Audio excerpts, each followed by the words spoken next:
नमस्कार दोस्तों। स्वागत है आपका मेरे चैनल हिंदी मेडिसिन रिव्यूज़ में। आज के इस हालात में जबकि भारत पूरी तरह से कोविड की वजह से बेहाल है, परेशान है, इस महामारी ने जकड़ा हुआ है हमारे देश को, तो आज की वीडियो मैं बड़ा समय निकाल कर बना रहा हूं, तो कृपया से अंत तक देखें। इसमें आपके कुछ क्वेश्चंस भी लिए गए हैं जो अक्सर मेरे पास आते रहते हैं। टाइम ना मिलने की वजह से मैं उनका जवाब नहीं दे पाता, तो कोशिश करूंगा कि इस वीडियो में मैं आपके वो जवाब भी दे सकूं। दोस्तों, आज हम बात करेंगे एक ऐसी मेडिसिन के विषय में जो अचानक से एक रिसर्च के तौर पर निकली और कोविड में बहुत ही महत्वपूर्ण साबित हुई, जिसका नाम है मेड्रोल। दोस्तों, मेड्रोल जो है वो कोविड में बहुत अच्छा रोल प्ले कर रही है। बेसिकली ये एक स्टेरॉइड है, एक कोर्टिकोस्टेरॉइड है। तो बात करते हैं इसका क्या यूजेस है। दोस्तों, ये बहुत जल्दी इन्फ्लेमेटरी एक्शन दिखाकर सूजन पर बहुत जल्दी एक्शन लेती है, और साथ ही साथ स्टेरॉइड होने की वजह से थोड़ा सा इम्यूनो सप्रेसर का काम भी करती है। अक्सर क्या होता है कि जब हमारे अंदर कोई वायरस एंटर कर गया तो हमारा इम्यून सिस्टम तत्काल प्रभाव से काम पर लग जाता है और वो कहीं ना कहीं हमें भी नुकसान पहुंचाना स्टार्ट कर देता है। अब बात करते हैं कुछ रिसर्चेस की, कुछ जो ब्रिटेन के अंदर हुई है इसके ऊपर बात उसकी।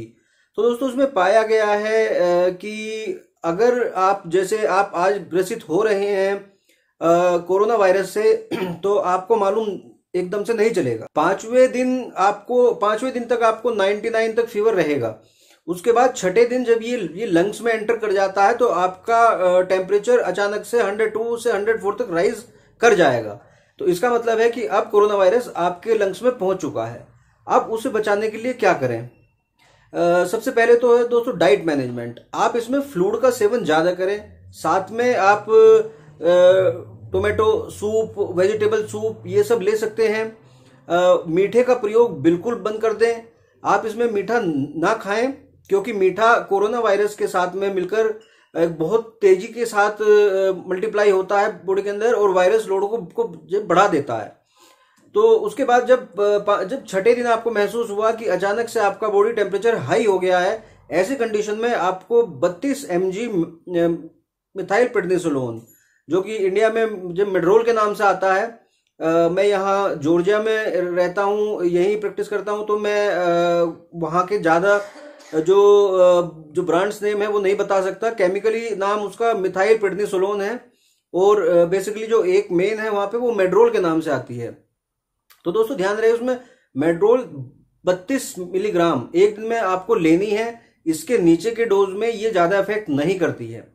आप स्टार्टिंग में जब 3 दिन तक ये लेते रहेंगे और साथ में डोलो 650 यानी कि पैरासीटामोल 650 मिलीग्राम दिन में 3 बार सेवन करेंगे, तो आप देखेंगे कि चौथे दिन आपका फीवर भी उतर गया है, साथ में जो आपको खाने की भूख नहीं रह गई थी, अर्ज नहीं रह गई थी, वो भी ठीक हो गई है, और साथ में जो ऑक्सीजन सेचुरेशन आपका घटता जा रहा था वो ऑक्सीजन सेचुरेशन भी वापस बढ़ने लगा है। हाँ, आप उसमें एक प्रोन पोजीशन होती है जिसमें उल्टा लेट जाते हैं, उस पोजीशन का भी यूज अवश्य करें। साथ में दोस्तों मैं आपको कहना चाहूंगा कि इसमें अनुलोम विलोम यानी कि जो योगास के प्राणायाम है स्टार्टिंग के, अगर आप उसे आधा घंटा तक कर लेते हैं तो वो फेफड़ों में ताकत देने के लिए बहुत काम की चीज होती है। तो दोस्तों ये तो रही एक नॉर्मल बात इस मेडिसिन की। अब बात कर लेते हैं आपके कुछ क्वेश्चंस की जो मेरे पास आते रहते हैं। इसमें एक भाई ने क्वेश्चन पूछा है कि इसके मेनली सिम्टम्स क्या हैं बच्चों में और बड़ों में। तो हाँ, क्योंकि इस बार ये बच्चों में भी बहुत बुरी तरह से फैल रहा है, तो दोनों के सिम्टम्स अलग अलग हैं, ये जानना बहुत आवश्यक है। जो एडल्ट्स हैं उनके अंदर स्टार्टिंग में फीवर आएगा जो कि माइल्ड टू मॉडरेट रहेगा, यानी 98.7 से लेकर 99.2 तक रहेगा स्टार्टिंग के 5 दिन। उसके बाद ये फीवर अचानक से ज्यादा हो जाएगा, साथ में आपको फटीग फील होगी, नोजिया फील होगी, कभी कभी वॉमिट की फीलिंग भी आ सकती है। आगे बढ़ने तक आपका टेस्ट गायब हो सकता है, स्मेल गायब हो सकती है। वहीं बच्चों में ये डायरिया क्रिएट करता है, हेडेक क्रिएट करता है, वॉमिट की शिकायत ज्यादा होती है। उन्हें भी स्टार्टिंग में फीवर रहता है, लेकिन वो स्टार्टिंग से ही थोड़ा सा हाइट की ओर रहता है, 100 डिग्री फ़ारेनहाइट की ओर रहता है। तो ऐसे में दोनों के सिम्टम्स अलग अलग हैं। आप इन सिम्टम्स को पहचान कर देख सकते हैं। और इससे बड़ी बात, आपको उसके बचाव के लिए सबसे पहले तो अपने आप को आइसोलेट कर लेना है। भले ही आप स्वस्थ हैं या आप स्वस्थ नहीं हैं, परंतु आइसोलेट ही इसका एक मात्र इलाज है। आज की तारीख में अगर केसेस के विषय में देखा जाए, जैसे कि 3.5 लाख से ऊपर केस डेली इंडिया में आ रहे हैं, तो इस कंडीशन में आपको अपने घर के अंदर ही रहना चाहिए। और मैं तो दरखास्त करूंगा गवर्नमेंट से भी कि कम से कम 1.5 महीने का स्ट्रिक्ट लॉकडाउन जरूर होना चाहिए, तभी ये चेन टूटेगी। अन्यथा ये जो वायरस की चेन बढ़ती ही जा रही है, इवन दो म्यूटेंट हो गया है, तो ये 3rd स्ट्रेन पे आ गया है, तो ऐसी कंडीशन में ये और जानलेवा साबित हो रहा है और तेजी के साथ स्प्रेड कर रहा है। ये जो है खासतौर पर अब एयरबोर्न हो चुका है। तो दोस्तों, एयरबोर्न का ये मतलब नहीं होता कि पूरी हवा में फैल गया है वायरस। एयरबोर्न का मतलब है कि जैसे आप यहाँ बैठे हैं, आपने अपना सांस छोड़ा लिया, तो ये आपके 20-30 मीटर के दायरे में फैल जाता है।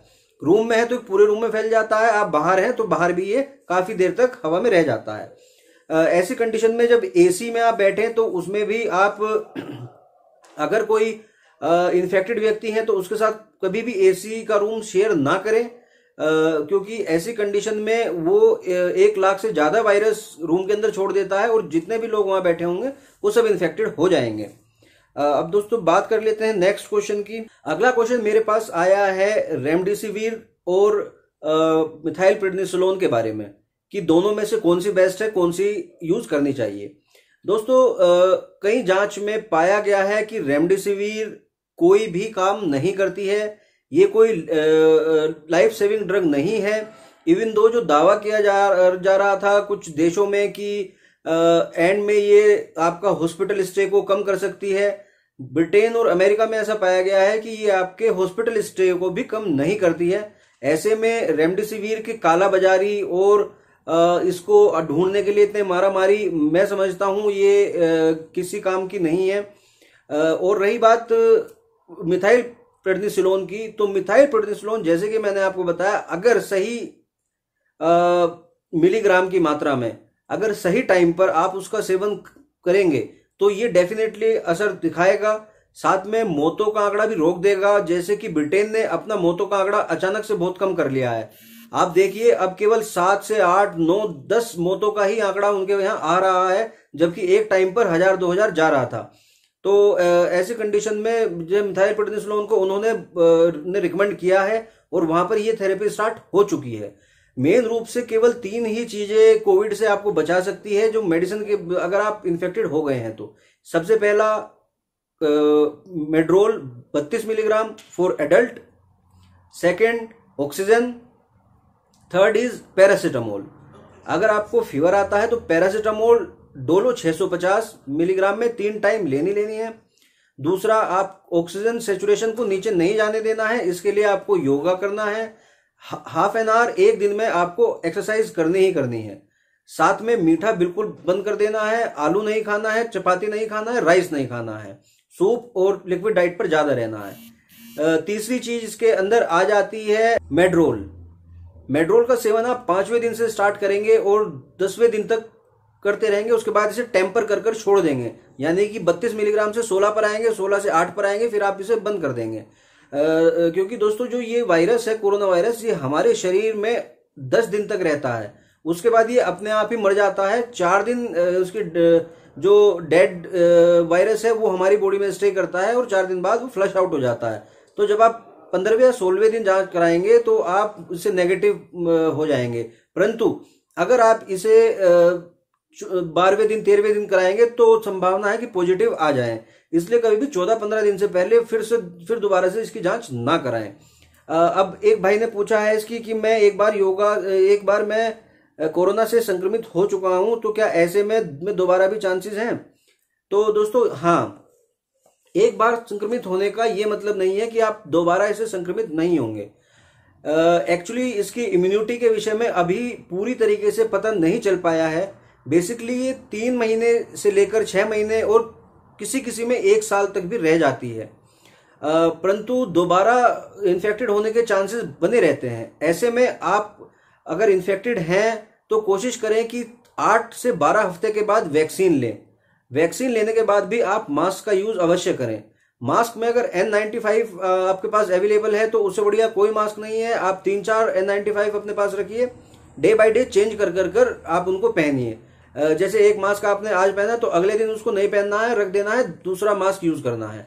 अन्यथा आप जो मेडिकल मास्क आता है वो पहनकर उसके ऊपर कपड़े का मास्क अवश्य पहनिए, क्योंकि दोनों मिलकर ही आपको 90% बचाव देंगे।